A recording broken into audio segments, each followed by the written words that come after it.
تمام علائشوں گندگیوں کو دور کر دے اور تمہیں خوب پاک صاف کر دے۔ اللہ تعالیٰ یہ چاہتے ہیں کہ تمام گندگیاں نبی صلی اللہ علیہ وسلم کی بیویوں سے دور رکھی جائیں اور انہیں پاک صاف رکھا جائے۔ یہاں دوسری آیت میں قول کی نرمی سے منع کیا گیا تھا، کیونکہ اگر بات نرم نہیں ہوگی تو پھر اس بات کے مفاسد زنا کاری، فحش و یاری تحقق نہیں ہو سکتی، یعنی کہ یہ جو فحشی زنا یہ چیزیں نہیں ہو سکتی اگر لہجے میں نرمی نہ ہو۔ پھر تیسری آیت مبارکہ میں گھر میں قرار پکڑنے کا حکم دیا گیا ہے، کیونکہ گھر میں بیٹھنا اس کے لیے اللہ تعالیٰ کی رحمت کے قریب ہونا ہے اور شیطانی ہتھ گھنڈوں سے بعید ہونا ہے، یعنی کہ دور ہونا ہے۔ جیسا کہ عبداللہ بن مسعود رضی اللہ عنہ روایت کرتے ہیں کہ اللہ کے رسول صلی اللہ علیہ وآلہ وسلم نے فرمایا، ترجمہ: عورت پردے کا نام ہے، جب یہ اپنے گھر سے نکلتی ہے تو شیطان اس کو جھانکتا ہے فتنہ میں ڈالنے کے لیے، اور اللہ کی رحمت کے قریب یہ اس وقت ہوتی ہے جب یہ گھر کے اندر ہو۔ اب آپ لوگوں کو اس بات کی سمجھ آ گئی ہوگی کہ نبی پاک صلی اللہ علیہ وآلہ وسلم کی بیویوں کو تنبیہ کرتے وقت، یعنی کہ ان کو نصیحت کرتے وقت یہ سب بتایا گیا تاکہ دوسری عورتوں کو بھی اس کی نصیحت ہو جائے، وہ بھی اس پہ عمل کریں، کیونکہ ہم نے نبی پاک صلی اللہ علیہ وآلہ وسلم کی سنت پہ عمل کرنا ہے، اور پھر جو نبی پاک صلی اللہ علیہ وسلم کی بیویاں کو حکم ملا، جو بیویاں کرتی رہیں ان کو دیکھ کے ان کے طریقے پہ چلنا ہے، تو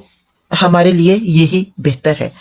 لیکن ہم لوگ نہ تو اس بات پہ غور کرتے ہیں، نہ اس کو پڑھتے ہیں، نہ سمجھنا چاہتے ہیں، نہ سننا چاہتے ہیں، بس اپنی زندگی کو اپنے طریقے سے گزار رہے ہیں۔ سوچیں کہ ہم اللہ کو کیا جواب دیں گے، جب کہ اللہ تعالیٰ نے سختی سے نبی پاک صلی اللہ علیہ وآلہ وسلم کی بیویوں کو کہہ دیا، تو ہم کیا چیز ہیں؟ نبی پاک صلی اللہ علیہ وآلہ وسلم کی بیویوں کو ہمارے لیے رول ماڈل بنایا گیا ہے۔ اللہ کی رحمت کے قریب یہ اس وقت ہوتی ہیں جب یہ گھر کے اندر ہوتی ہیں۔ آگے پڑھتی ہوں۔ چنانچہ شیخ الاسلام ابن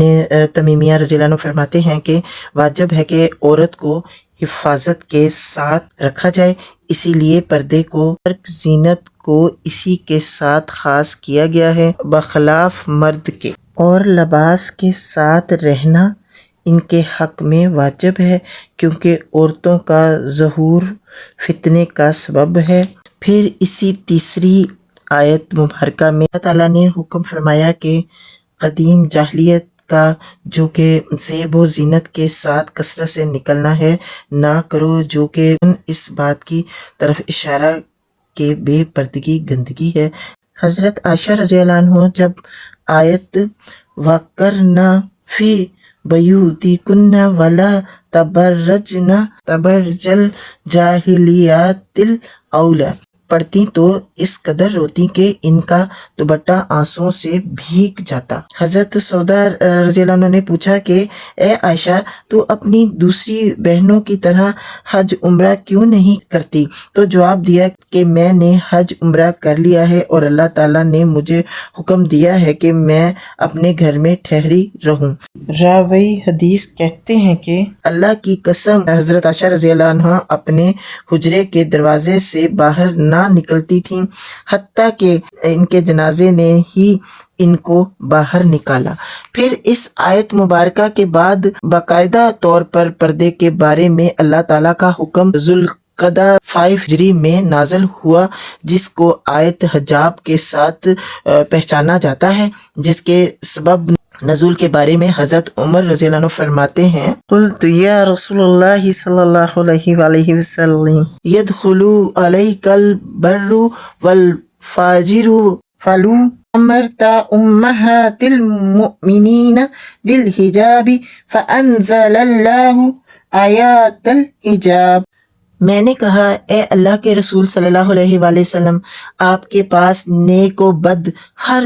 دو آتے ہیں، اگر آپ امہات المومنین کو پردے کا حکم دے دیں تو اللہ تعالیٰ نے آیت حجاب نازل کر دی۔ سورۃ الحزاب 53-55 ترجمہ: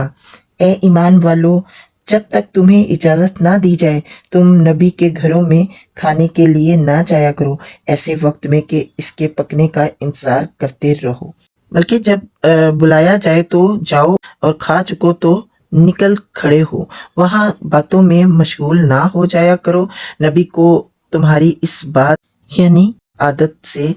تکلیف ہوتی ہے، وہ حیا کرتے ہیں، اللہ تعالیٰ حق کے بیان میں کوئی حیا نہیں کرتے۔ جب تم نبی کی بیویوں سے کوئی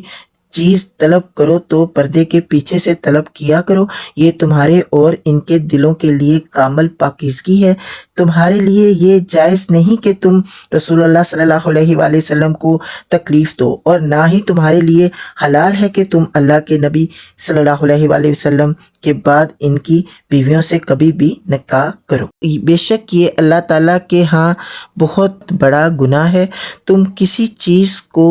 ظاہر کرو یا مخفی رکھو، اللہ تعالیٰ تو ہر چیز کو بخوبی جانتے ہیں۔ ان عورتوں پر کوئی گناہ نہیں کہ وہ اپنے باپوں، اپنے بیٹوں، بھائیوں، بھتیجیوں، بھانجوں، اپنی میل جول کی عورتوں اور ملکیت کے ماتحتوں اور لونڈی غلام کے سامنے ہوں، اور اے عورتوں اللہ تعالیٰ سے ڈرتی رہو، اللہ تعالیٰ یقیناً ہر چیز پر گواہ شاہد ہے۔ تو ان آیات مبارکہ میں گو مخاطب مخصوص ہے لیکن حکم عام ہے۔ یہاں خطاب عام ہے تمام مسلمان عورتوں کے لیے، کیونکہ خطاب کا مقصد و غائد نفسیاتی خواہش بد سے حفاظت نامہ ہے، اور نفسانی خواہش بد سے حفاظت نامہ ہر مسلمان کی ضرورت ہے۔ خواص کو اس لیے مخاطب فرمایا تاکہ ان کے عمل سے امت المسلمین میں آگاہی اور شوق اتباع پیدا ہو۔ جب یہ آیت نازل ہوئی تو ازواج محترمات اور مسلمان عورتوں نے اپنے بدن سر سے پاؤں تک چھپا لیے اور اس زینت کو بھی چھپا لیا جو یعنی خود حاصل کی ہوئی جو فطرت کے علاوہ ہو۔ یہاں اگر کوئی اعتراض کرے کہ یہ پردہ تو نبی کی بیویوں کے ساتھ خاص ہے تو اس سے یہی کہا جائے گا کہ خطاب مومنین کو ہے، یا ایھا الذین آمنوا، اور آگے جا کر اللہ تعالیٰ نے فرمایا وَنِسَاءُ الْمُؤْمِنِينَ، تو مراد تمام مسلمان ہیں۔ اگر یہ نبی کی بیویوں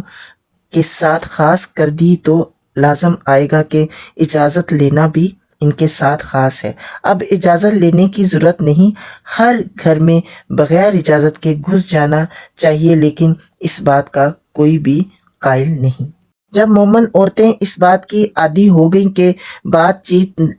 لین دین اور گھر میں بیٹھنا یا یہ ازواج محترمات کی پیروی ہی نہیں بلکہ رضائے الہی کا سبب ہے، تب سب کو اللہ جل شانہ نے اپنے حکم کا مخاطب بنایا۔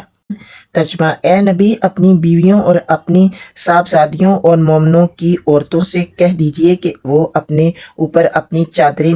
لٹکا لیں، اس سے بہت جلد ان کی شناخت ہو جایا کرے گی، پھر ستائی نہ جائیں گی، اور اللہ تعالیٰ بخشنے والا مہربان ہے۔